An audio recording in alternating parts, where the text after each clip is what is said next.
Saya mencintai Ustaz karena Allah, ahabbakallahu alladhi ahbabtani fi. Terkait bahasan ini, apakah menyesali perceraian itu termasuk mendustakan qadar?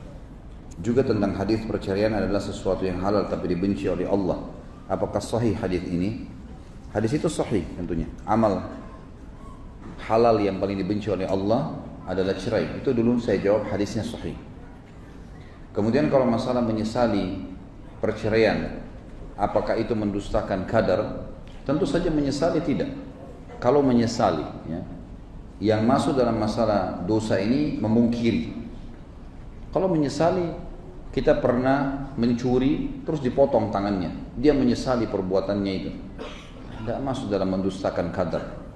Dia pernah menikah, kemudian dia lihat pasangannya ini tidak cocok, lalu kemudian dia cerai, dan dia merasa menyesal kenapa buru-buru bercerai. Mestinya dia bertahan dulu misalnya. Nah itu penyesalan atas perbuatan.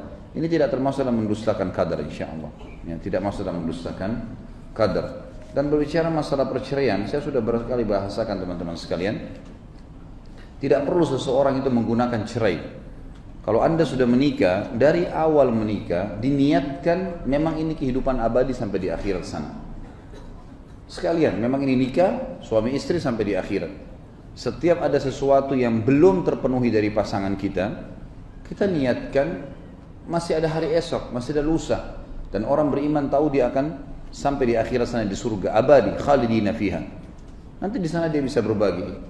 Saya kadang-kadang bilang sama istri saya, kalau ada sesuatu yang belum bisa saya berikan, kita masih punya hari esok, masih ada hari lusa. Dan kita menikah ini sampai ke surga sana. Sekarang belum bisa, besok bisa, lusa bisa. Semuanya bisa dijalani bagi orang beriman. Jadi cerai ini harus dijauhi, ya.